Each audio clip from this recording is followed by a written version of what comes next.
Numerous reports indicate that manufacturing has emerged as the favorite target of ransomware groups and hackers. In response, a new report from Industrial Media discusses the evolution of industrial cybersecurity, its current state, and the tactics hackers are using, including phishing schemes, malware, and ransomware attacks. It also details solutions in arming manufacturers with the knowledge and resources needed to win more fights on this highly complex and ultra-competitive battlefield. Download the industrial sector's new battlefield by going to manufacturing.net/cyber.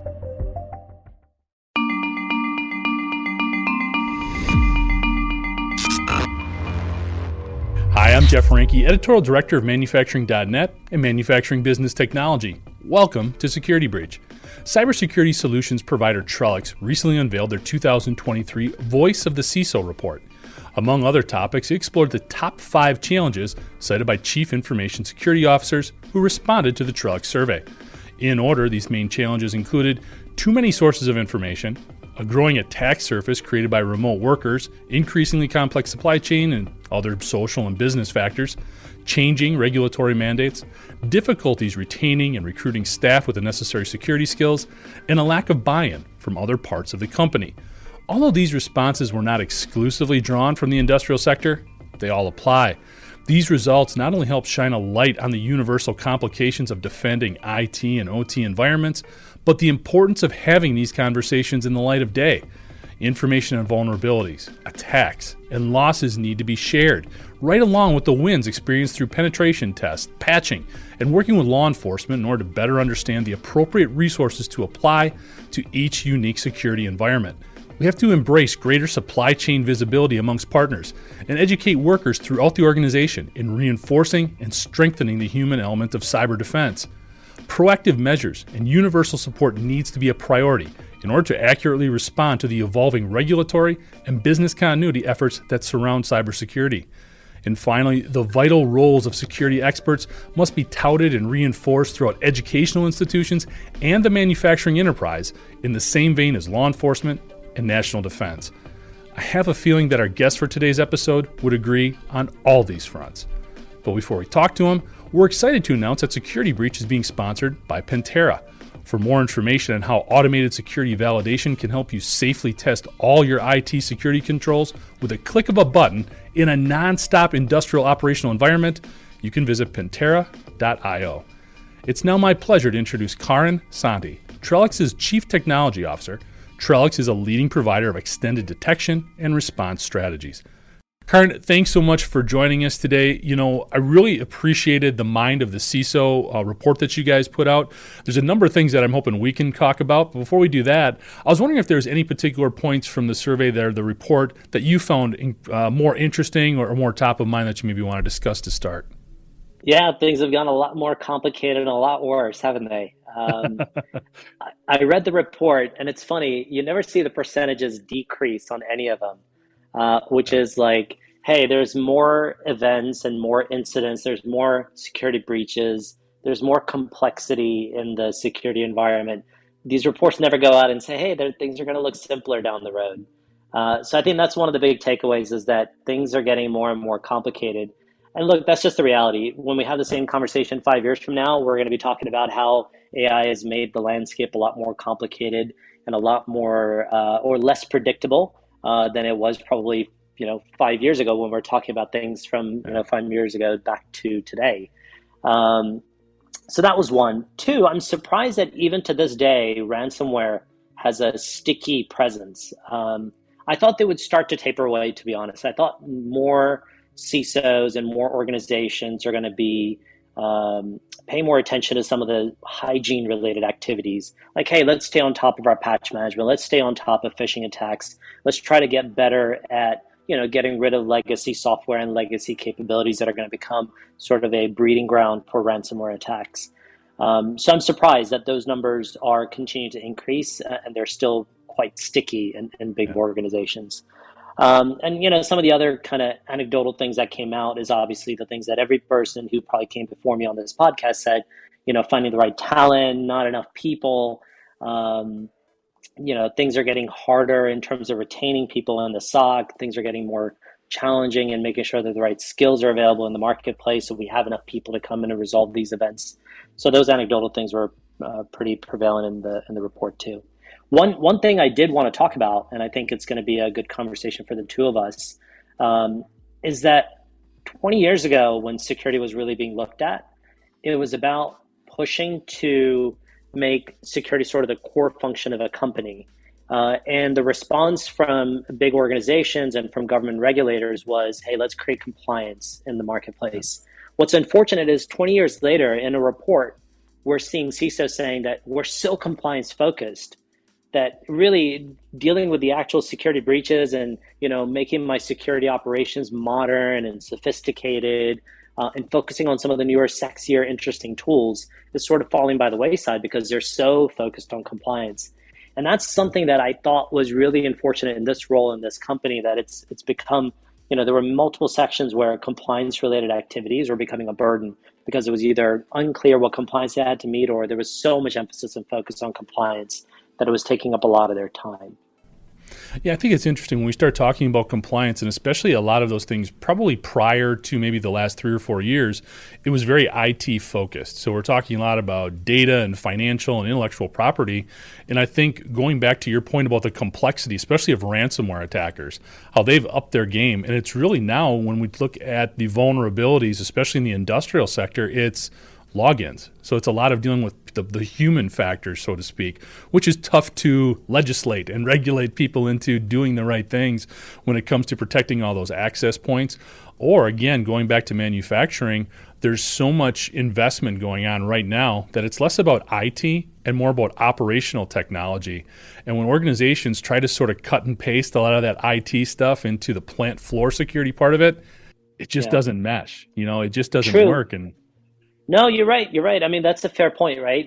So some of the techniques that are being applied by CISOs or even security experts, right?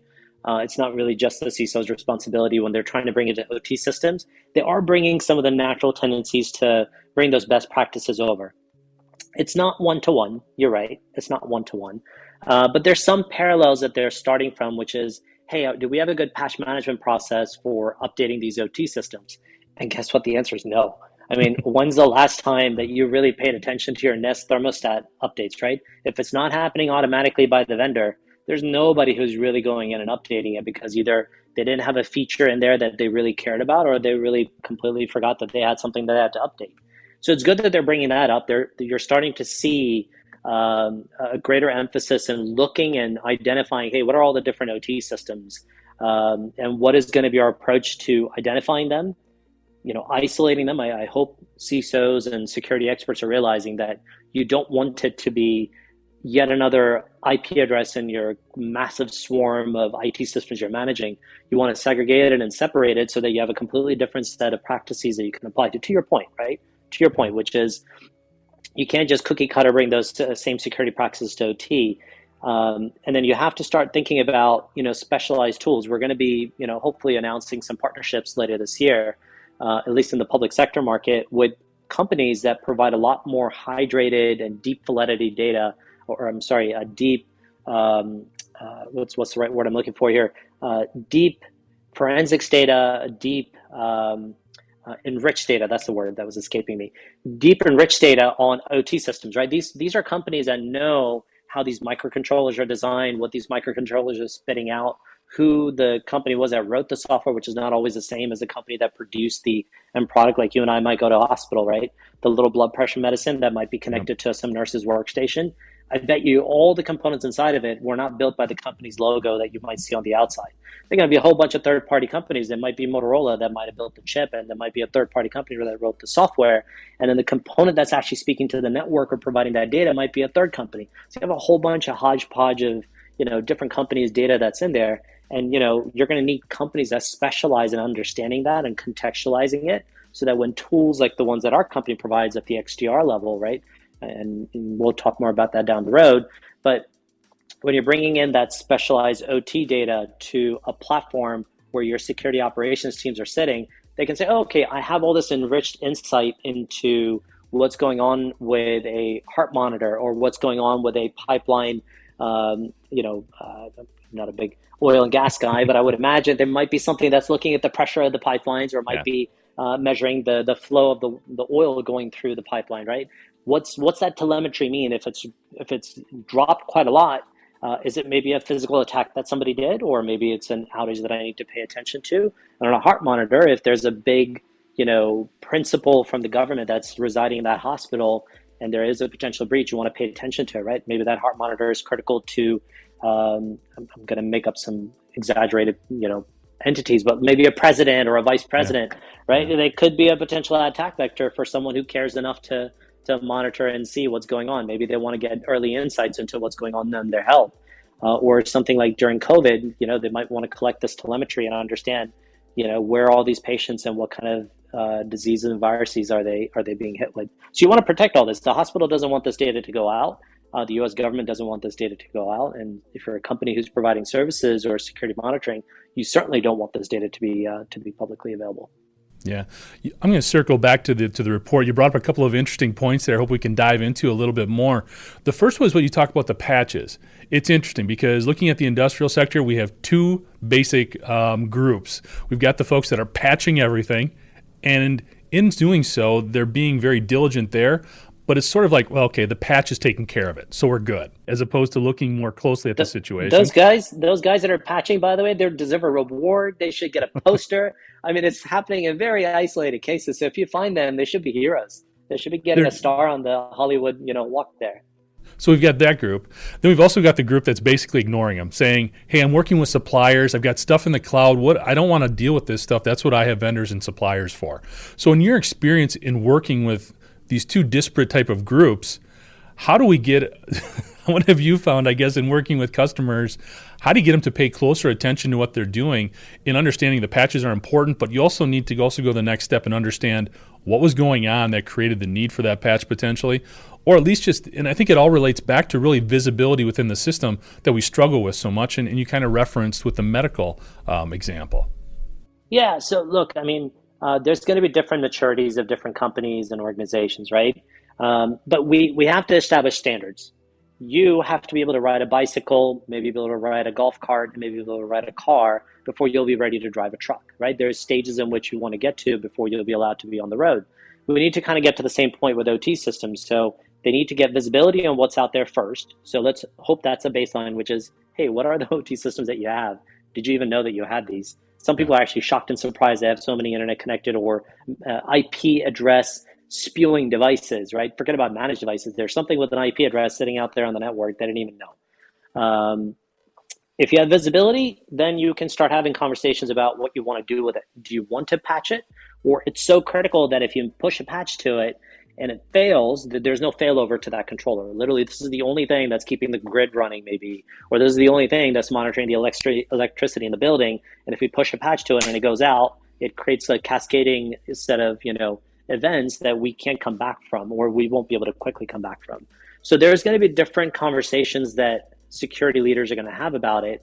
But vast majority of them require a lot of time and effort. I mean, you read the CISO report. It's not like they have less events to deal with and less problems to deal with.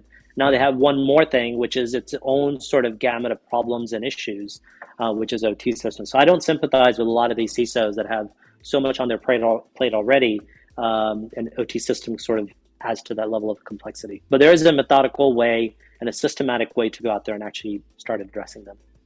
No, it makes sense. It's all part of having that plan in place, which a lot of manufacturers are still in the works, still have that in the works, still struggling to get that really together as a cohesive document. But I think there have been a lot of positive strides being made. Another thing you mentioned, I'm sorry, go ahead. No, I was saying, yeah, you're right. I think it's going to take some time. We're going to get to a point where there's going to be enough consistency and practices around OT that there's going to be standards and approaches that people are going to start to adopt. We have that today with endpoint security. You're going to start seeing that in OT systems as well. Yeah, absolutely. You brought up another interesting point, something that we kind of refer to as secure by design, especially in the industrial sector when, yes, okay, a pump is still a piece of mechanical equipment, but it's attached to a lot of instrumentation and a lot of sensors to get very sensitive readings. And when we're bringing in a lot of this more advanced technology or Industry 4.0 technology that we might call it, and we're connecting it to sort of legacy systems, that creates an issue. Now, from the manufacturer, they're saying, I want to get up and running. Let's get it in. Let's take advantage of all these new efficiencies. We need somebody from security to step in and say, hey, wait a minute. let's make sure all the secure by design elements of these new components are configured, are set up correctly, and that they're working the way we need them to protect the entire network. In working with customers, what are some of the things that you're hearing in terms of, are they embracing this secure by design element? Are they relying on it too much potentially? Yeah, so most companies that we're talking to, and particularly in the government sector, they're just really getting started in their whole mindset around managing OT systems. They weren't first to the cloud, but by the time they adopted cloud, they had standards and processes around it that made it easier for the government to really start adopting the technology. And I won't bore you with some of the regulation, but there's things like FedRAMP out there. There's a whole lot of different contracts that the government's put out there. So you're going to see, at least in the public sector and the space that I operate in, you're going to start to see some regulatory frameworks and NIST guidelines to help people figure out, okay, what are some standardized practices around managing this? But I think the right approach, and this is, I'm going to sort of double down on this conversation about just doing some of the basic things right up front. If you're good, if the security person is coming in and having a conversation with, let me recap what you had put out there, which is you've got legacy OT systems that have legacy code, legacy infrastructure, and a legacy framework, but then you have all this new technology, Industry 4.0, to the quoted words that you provided, right?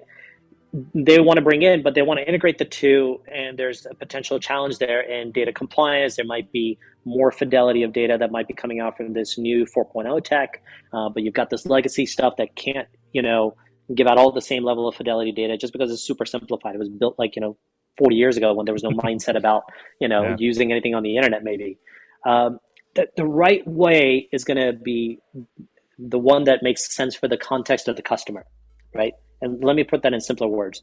For something that's super critical, like the electrical grid, the water systems, the oil pipelines, you have to be very careful. The right approach might be, and I'm not an oil guy, but I think this might be something that somebody would be able to relate to, is you got a legacy pipeline, you've got legacy stuff there. Maybe we leave that alone. But any new pipeline that we built and new technology that we adopt there, we have a whole different framework. So you have basically a old security operations center dashboard or process that just deals with your legacy system. And then you have a new one that's designed for the newer system. And the best analogy I have for you, it's like you're going to have to fly that 747 plane and the new 777 plane in parallel. And slowly you're going to start offloading those passengers midair, and you got to do it carefully, into the new 777, right? So nobody falls off in the air and there's no wind kicking them off, right? I mean, maybe not the best analogy, but I think you get the picture. Yeah. That's going to have to be the approach. Both planes will have to fly, and then eventually you're going to sunset that old plane because you got all the customers onto the new platform. You have all your data and security practices onto the new platform. But you want to be careful about commingling both of them and managing both of these systems the exact same way. Because down the road, when you're ready to let go of this legacy system and start this new process, the new systems that you brought in are now stuck with a process that don't make sense, right? This is exactly the conversations I have with the government, which is you're applying security standards to newer SaaS-based products using a mindset of everything being, infrastructure like data center and IaaS platform. When you're looking at SaaS capabilities, you got to have a completely different mindset, right? The technology and the capabilities way more advanced. You don't need a lot of the paperwork that you ask for. You don't need a lot of the monitoring and regulation that you ask for. So you got to apply newer practices. So my hope is when it comes to OT systems that they segregate the two. You have a new approach and a new process in place for newer tech. You keep your legacy stuff segregated and separate. Eventually you just migrate over either your grid or your physical infrastructure over to this newer tech. Well, I think the key there, and I agree with the approach, it's also being mindful of the fact that you still have this legacy system and it doesn't work the same way that the new stuff does, and just appreciating that. As long as you're cognizant of those two differences, you can overcome a lot of those potential issues that could arise if you don't. So yeah, and look, for the listeners out there and the people who might be paying attention to this, right, is going to vary widely based on your context, because OT systems is like talking about, hey, you have an internet connected laptop. Okay, what's the security risk of an internet connected laptop? Well, it depends. If you're, if you're a home user, your context is to make sure your credit cards don't get stolen, but you may not care too much. I mean, there's always risk that you may not care too much that your photos got spewed out from your computer. But if you're a corporation, you care a ton about any data leaving your machine. So you're going to have DLP. You're going to monitor every single file coming in and out of there because that's your IP and your asset. The same analogy is going to follow through in the OT side, which is what is the thing you care about most? What's most critical to you? Uptime. All right, got it. So let's focus on making sure uptime of your electrical grid is the attack surface that we need to monitor. Forget about everything else, right? If that's the context that matters the most, which is availability, let's focus on that and let's purely make that, the goal of the legacy system. Whereas for newer tech, it's like, hey, we want to also make sure it's efficient. All right, well, there's going to be efficiency metrics that come out of it. We also want to know what the load is at any given time so that maybe we can offload it to another grid. Okay, now you've got other telemetry data that you want to pull out of these OT systems and be able to share it with both security and operations teams. So context matters greatly in how you're going to apply your security standards. No, it makes a ton of sense. Circling back to the report a little bit, one of the things that really caught my attention was what was identified as the leading concern from a lot of CISOs, from the majority of CISOs. And they talked about having on average 25 unique security tools in place and just basically being inundated with all of this data and not sure knowing what to use, what to prioritize. Well, that blew me away in terms of having all that. First of all, if you've got the resources that you can invest in 25 different tools, I think that's pretty cool. But obviously you want to have a little more focus. What advice could you give maybe to some of those security professionals out there who are dealing with just this inundation of resources or potential resources to use to help meet their needs? I can so relate to this. So when I ran security engineering, every time we either measured a risk or identified a major vulnerability and we went and looked to see if we had a tool that covered it, there were specialized capabilities or specialized gaps that we had to fill, we'd have to buy a new tool. Now that tool is going to generate logs. Those logs are going to generate a whole bunch of events, and now you have to watch it. So what happened is over time, I would imagine this has been true for a lot of CISOs, is they've had to buy tools to cover gaps, security gaps and measure, risks in their enterprise. But over time, they didn't have really a plan for how they're going to actually resolve events and incidents that come out. Let me use an analogy before I get too deep into this world. Do you have you don't have to name the vendor, but you probably have a bunch of security cameras around your house, either a Ring camera or a Google one, right? Sure. Do you realistically have time to go through every single camera and try to identify somebody who might be walking around your house or trying to steal your package? No, right? No. This is the exact same thing. They don't have time to look for every single potential threat vector that they're going to be, faced against. They want these 25 tools to either go away or for a tool to sit on top of it and provide context. And really that's our sweet spot, right?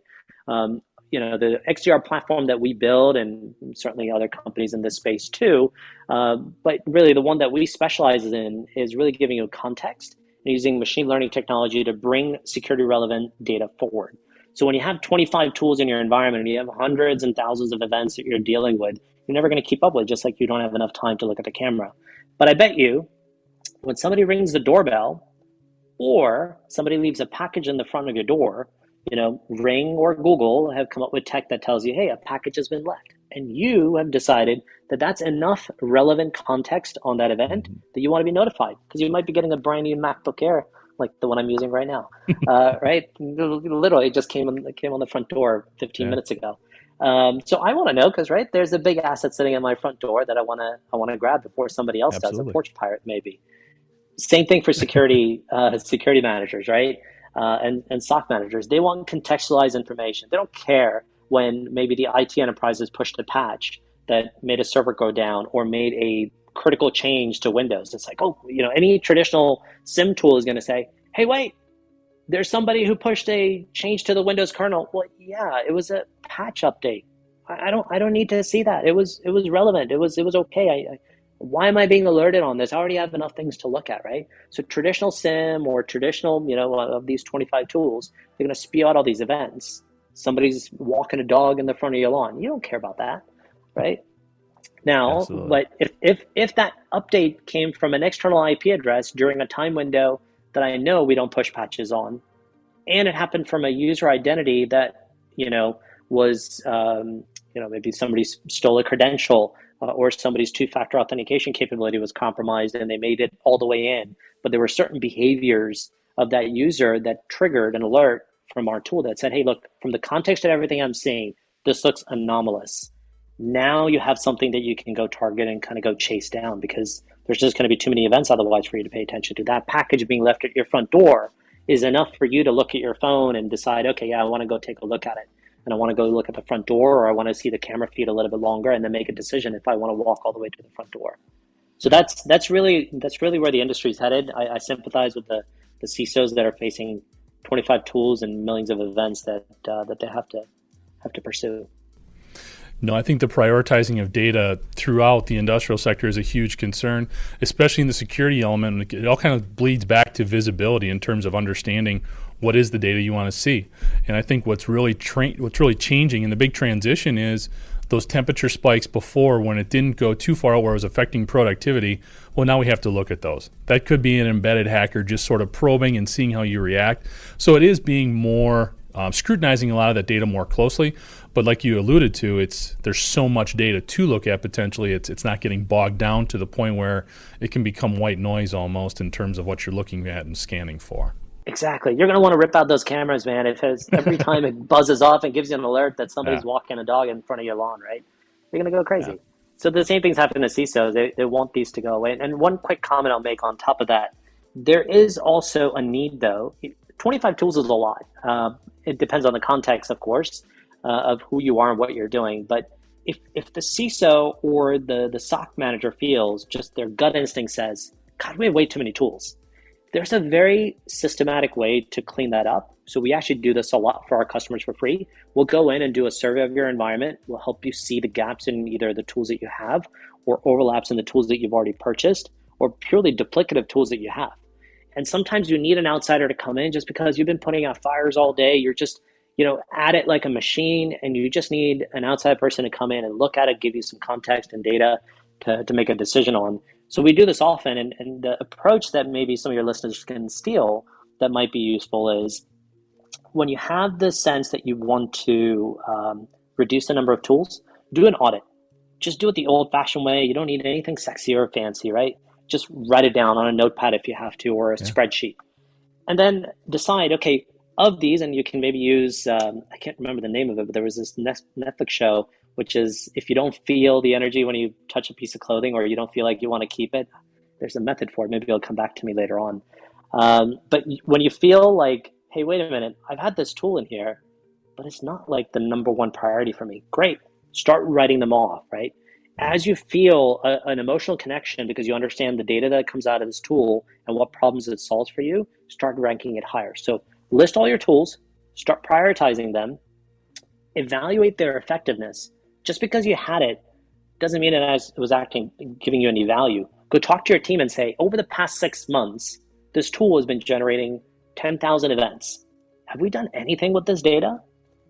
Yeah. If the issue was that you had the data, but you didn't know what to do with it, certainly companies like ours can help you with that, right? We can take that context and give you better threat hunting capabilities. But if you didn't use it even for threat hunting, and we came in and said, we don't really need this, it doesn't really do anything that we couldn't get from other tools that you already have, ditch it. Yeah. And then go into like the cycle of constant evaluation. Like, you've already down selected to 5 or 10 tools and said, hey, these are the core tools that I need. Look for other vendors. See, hey, have they been the best that I picked 3-4 years ago? Maybe they're not the best anymore, and I need to look at a new vendor.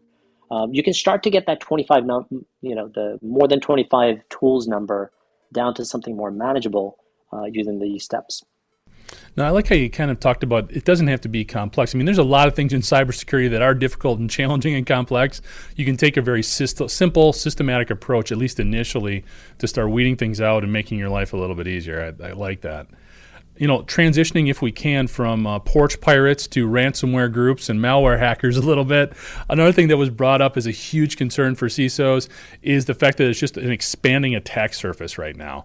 Now, I think a lot of that is, you mentioned ransomware before. We did see sort of maybe a balancing a little bit in 2022, but then in 23, the attacks just surged again.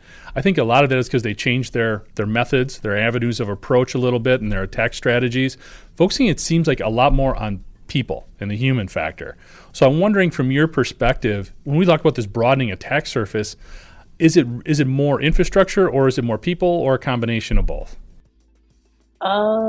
So the attack surface. Look, let me maybe give you a simple pitch. Email, right? You and I use it every day. What do we fall more prey to? Somebody knocking on our door, somebody putting something in the mail, or somebody sending us a very convincing email that there was some, cryptocurrency that needed to be validated, or a Coinbase account, or Binance account, or whatever your flavor of the day is of things that you care about. That link is looking more and more believable day by day. In fact, even I have to pause for a second and say, is this legit? Because it looks pretty legit. I have to actually dig in, open the Yeah. window and look at the address and be like, wow, this was really, really convincing. It was what's crazy is 20 years ago, it used to just be, spray and pray. They would just send out these mass links and be like, all right, somebody's going to click on it and fall victim to it. Now they understand the user because there's enough data about me out there in the public internet that they can, thanks to ChatGPT and Bard from Google, it's like a piece of cake. You put this Yeah. context on, hey, write a very convincing email to a CTO for a cybersecurity company and get them to respond to me. And it's going to give you some ideas that you'll be able to steal and not even know anything about Trellix. You could be somebody sitting in Timbuktu, not knowing anything about security, not knowing anything about me, but all of a sudden now a tool made it easy for you to write a very tailored message with context, convince me to click on a link. It is still to this day the number one attack vector. So you're right, humans are still the ones that are enabling attacks for attackers, but I sympathize with them. Like, it's not their fault. Yeah. These things are getting way and way more convincing. And, it's the innocent person who's like, well, of course I want to validate my O3C5 account because I won't be able to log into Teams and get into my meeting tomorrow morning. So let me log in and put in my credentials, and now, boom, those credentials have been stolen. And, even two-factor authentication credentials are very easy to steal now because people aren't doing a good job of actually using context on that, right? You want to understand where the user's logging in from, where they're logging in, where they're logging in from, when they're logging in, giving more context on the user. So, yeah, phishing attacks, number one attack to this day. I think the second one, physical attacks are really, it depends on where you are in the industry, where you would really pay attention to it. If you're in the government, yeah, it's the sophisticated nation and state attacks want to go after physical infrastructure. If you look at the average hacker, they have no real incentive to go do a distributed denial of service on the electrical grid. Like, what are they going to get out of it? They're not going to get any money out of it, right?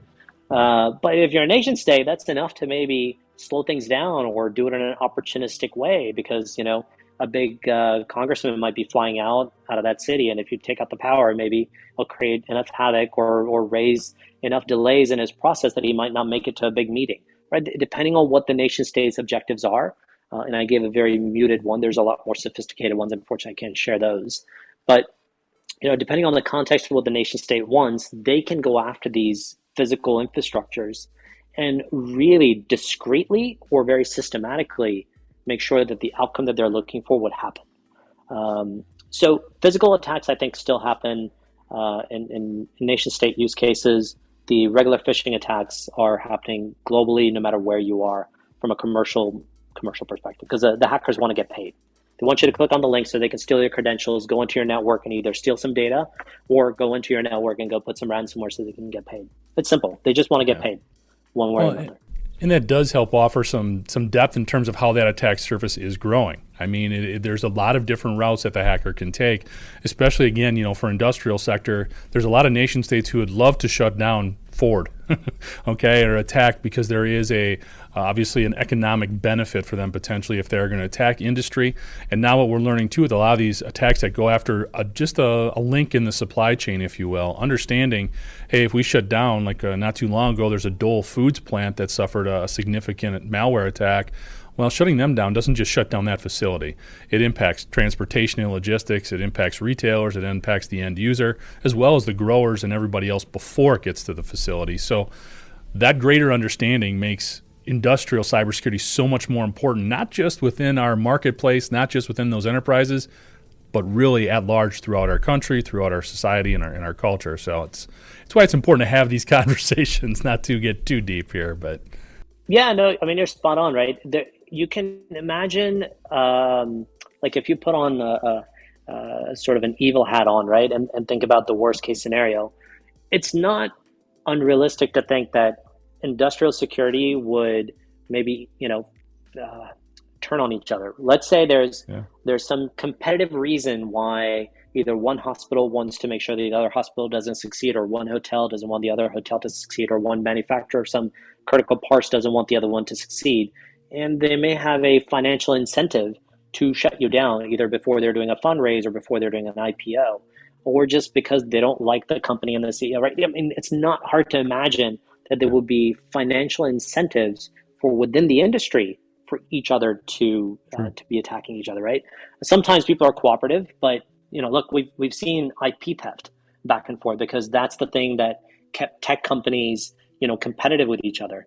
Industrial, maybe IP is a part of it, but not being able to service a bunch of clients and having a bunch of outages may make your power grid look better, right? If it's privatized, or your hospital system, if it's going to be in a very competitive area, maybe the other hospitals want to make sure that. And I'm not saying this is happening, but it's not unplausible. It's not unrealistic to think that this could happen at some point in time. So you want to protect against your competition because you just never know what their incentives are.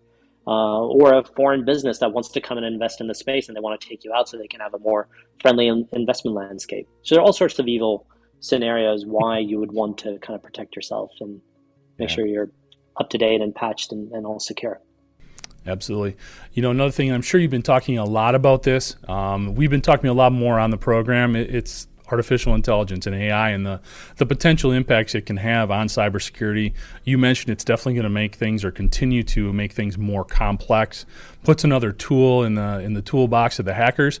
I would argue it also gives the white hats a little bit of a tool as well to use in defense of their enterprise or their business. Where do you stand? What do you think AI's impact is going to be? Is it even-handed, or does it kind of skew one way or the other? So, it's funny, even if AI wasn't in the picture, and I talk a lot about it, and I'm happy to kind of dive into it, but I want to give some context too.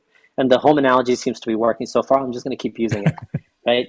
Isn't it true, would you not agree, Jeff, that there's more ways somebody could come into your house than there is a physical or realistic ability for you to protect against it, right? You've got your front door, you've got a deadbolt on it, but there's a window, you've got just a tiny little notch that's preventing the window. They could break it with a glass, like with a rock, right? Yeah. And they're in your house. You could put a camera there, but you can't monitor every single angle. You can't look at your roof. What if somebody came from a dead spot on your camera and come on your roof and found a way to get into your attic, so there's always going to be more ways to attack a system or to get into a system than there will be ways for you to protect it. And what happens is when tools like AI-generated malware or AI-generated phishing attacks come out, there's going to be more ways for attackers to get in. There's going to be more ways for you to fall vulnerable to a link. Guarantee you've at least been tempted to click on some of those links that were in your mailbox at least once in your career, right? Sure. I certainly have. I'm not saying I'm the sharpest knife in the door. I've certainly fallen victim to it many years ago too. So they're very convincing. So what's going to happen is a bunch of college kids who know nothing about it, a history major could go in, and if they needed a financial incentive to go convince somebody to click on a Coinbase email to go steal, grandma's or some teenager's cryptocurrency in a wallet, he doesn't need to know anything about attacking. They don't need to know anything about malware. They just need to go into the tool and say, hey, I found some code already. I learned something about polymorphic malware. I don't know what it is, but it just means that it morphs and it can't get detected. Right. I'm going to copy this code. I'm going to put it in this generative AI tool, and I'm going to have the generative AI tool spew out some malware that's completely unique that the world has never seen.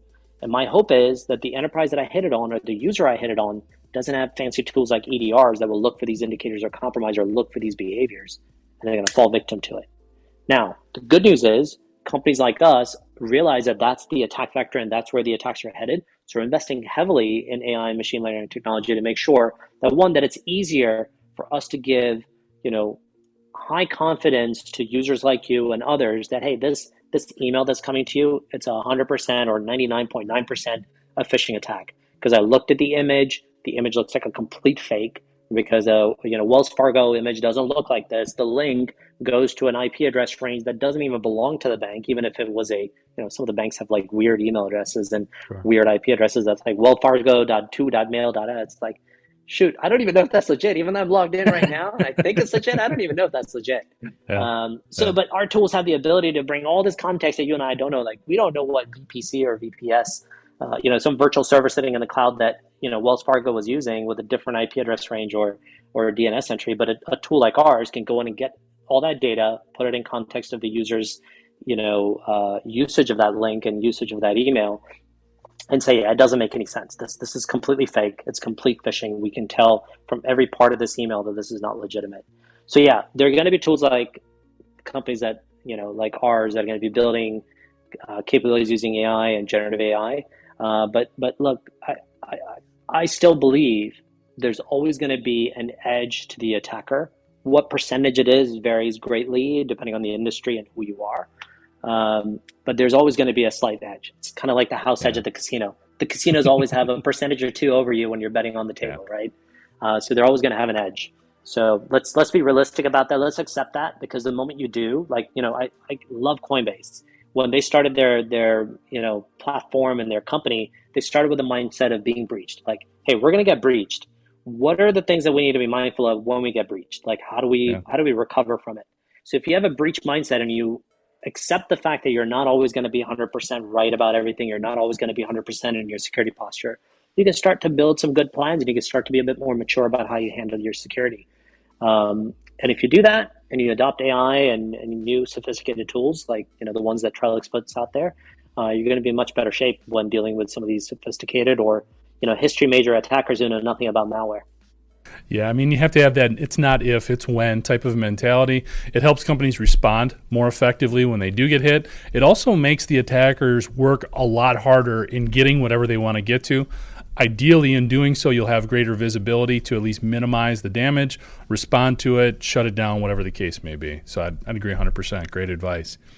One of the things you mentioned before, too, was, or the report actually talked about this a great deal as well, in terms of developing those internal skills, those security experts, they have the skills to develop these plans and implement them.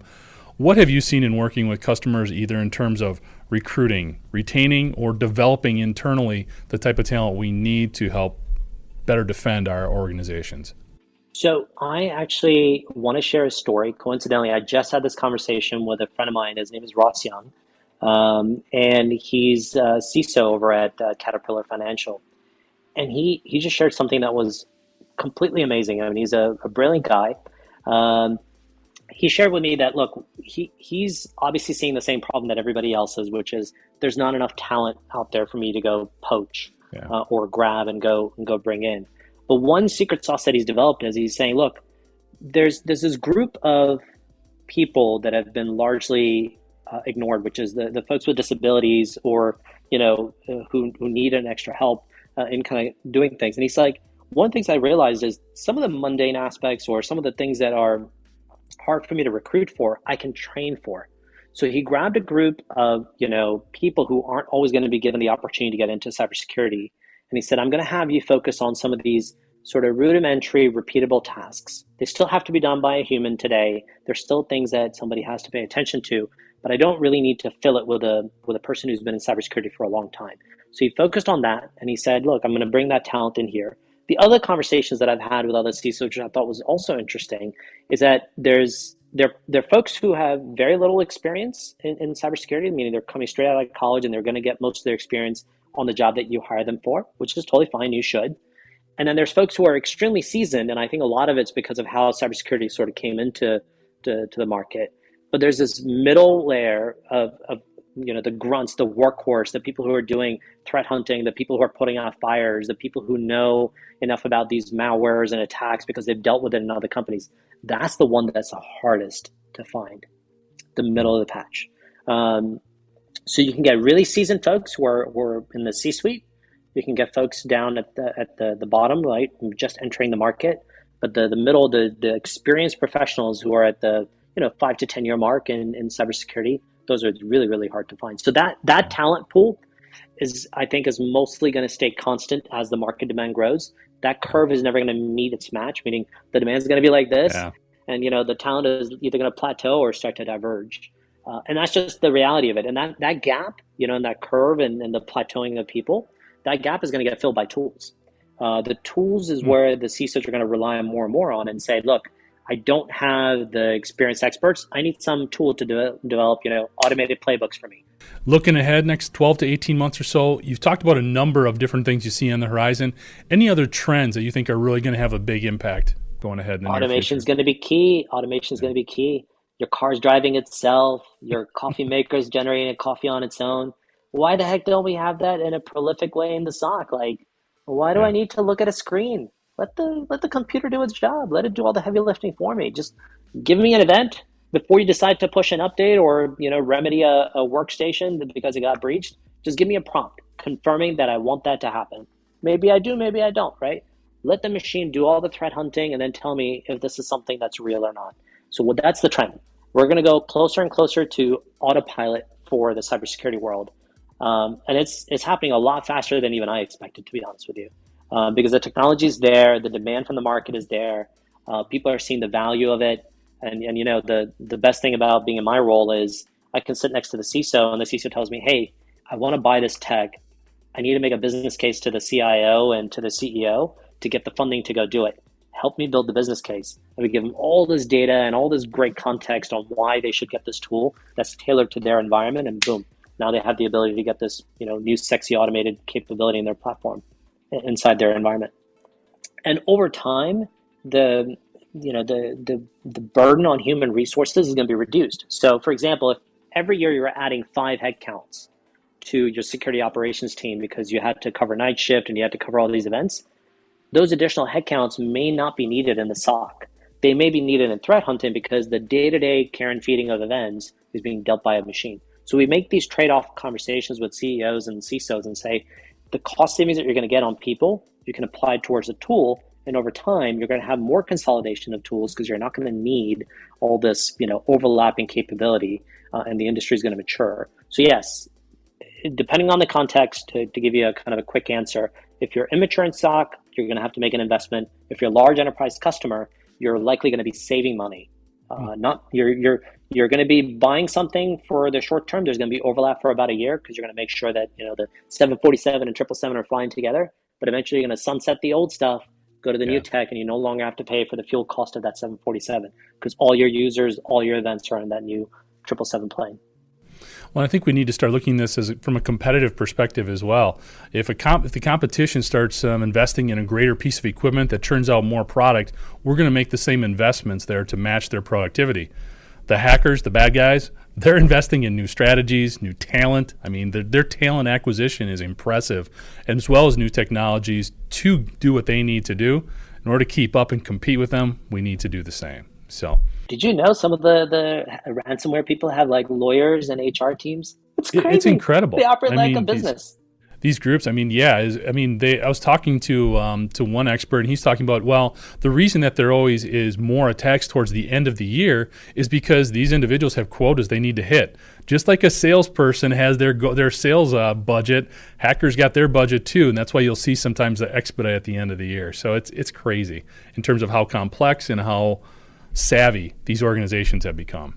So yeah, and look, that's what we got to remind CEOs and CIOs. The CISOs know this, but we have to remind the executive leaders that we need the investments from that.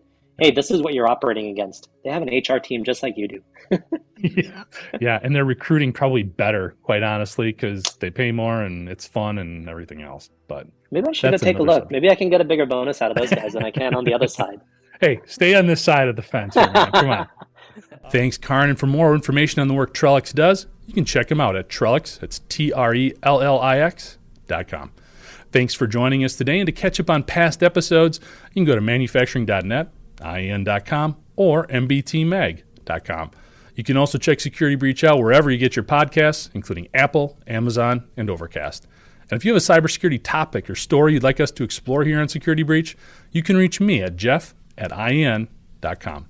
For Karan Sandhi, I'm Jeff Ranke, and this is Security Breach.